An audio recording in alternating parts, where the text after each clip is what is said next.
नमस्कार विद्यार्थी मित्रांनो, मी सोमेश्वर डोंगरे तुमचं नोकरी सोमेश्वर या यूट्यूब चॅनलवर स्वागत करतो। तर मित्रांनो, आताच्या व्हिडिओमध्ये आपण स्टॉप सिलेक्शन मार्फत जेई या पदाची भरती निघालेली आहे, याबाबतची सविस्तर माहिती पाहणार आहोत। तर यासाठी तुम्ही हा व्हिडिओ शेवटपर्यंत पाहायचा आणि चॅनलवर नवीन असाल चॅनलला सबस्क्राइब करा। नोकरी विषयी प्रत्येक अपडेट तुम्हाला आपल्या यूट्यूब चॅनलवर मिळत राहील। एसएससी मार्फत जेई साठी एकूण 968 जागेची भरती निघालेली असून यामध्ये सिव्हिल, मेकॅनिकल, इलेक्ट्रिकल यांचा समावेश असणार आहे। आता आपण पाहणार आहोत यामध्ये कोणत्या इंजिनिअरिंग साठी किती जागा असणार आहेत आणि याची पात्रता काय मागितली आहे। बघा मित्रांनो, या ठिकाणी जागा दिलेली आहे आणि यामध्ये तुम्हाला नेम ऑफ डिपार्टमेंट नुसार अर्ज भरावा लागेल। तर या ठिकाणी नेम ऑफ डिपार्टमेंट दिलेला आहे आणि कोणत्या डिपार्टमेंटमध्ये कशा जागा दिलेल्या आहेत तुम्ही चेक करू शकता। ठीक आहे, डिपार्टमेंटचं नाव दिलेलं आहे जेई सिव्हिल, सी म्हणजे सिव्हिल, ई म्हणजे इलेक्ट्रिकल, एम म्हणजे मेकॅनिकल।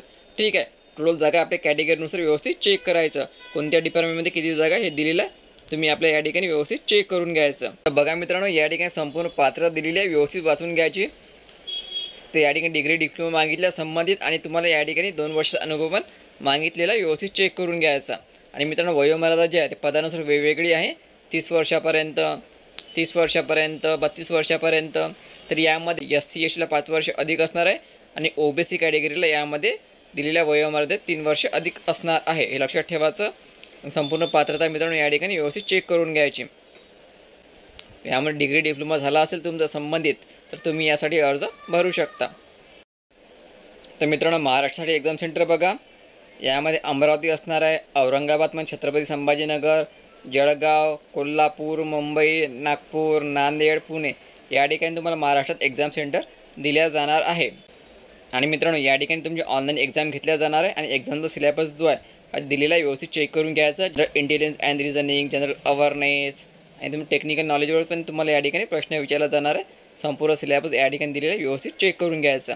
ठीक आहे, संपूर्ण सिलेबस मित्रांनो या PDF मध्ये तुम्हाला मिळून जाईल। तर बघा मित्रांनो, 18 एप्रिल याची अंतिम तारीख आहे। ठीक आहे, ऑनलाईन अर्ज भरायचा आहे तुम्हाला, 18 एप्रिल याची अंतिम तारीख आहे आणि तुमची जी परीक्षा आहे 4 ते 6 जूनच्या दरम्यान घेतल्या जाणार आहे। ठीक आहे, ऑनलाईन परीक्षा घेतल्या जाणार आहे। ठीक आहे, 4 ते 6 जूनच्या दरम्यान। अर्ज भरल्यानंतर तुम्हाला जर काही यामध्ये काही एडिट करायचं असेल तुम्ही 22 आणि 23 एप्रिलला एडिट करू शकता। हा अर्ज भरताना तुम्हाला एक्झाम शुल्क पण भरावे लागेल। ही एक्झाम शुल्क 100 रुपये। ओपन, OBC आणि EWS पुरुषांना ही भरावी लागेल। तसेच SC ST अपंग आणि सर्व जातीच्या महिलांना एक्झाम शुल्क माफ आहे, तर ही तुम्ही ऑनलाईनद्वारे पण भरू शकता। तर मित्रांनो, आपण संपूर्ण माहिती या ठिकाणी पाहिलेली आहे।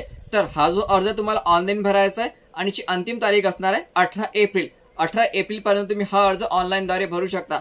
लक्षात ठेवायचं, 18 एप्रिल याची अंतिम तारीख आहे। तर मित्रांनो, संपूर्ण जे PDF आहे तुम्हाला सोमेश्वर नोकरी संदर्भ या टेलिग्राम उपलब्ध केलेली आहे, त्या ठिकाणी जाऊन तुम्ही ती संपूर्ण PDF डाउनलोड करू शकता। तर टेलिग्राम चॅनलची लिंक मी तुम्हाला डिस्क्रिप्शन मध्ये देऊन देईन। ठीक आहे, तर व्हिडिओ महत्त्वाचा होता, शेअर करा, व्हिडिओ लाईक करा, धन्यवाद।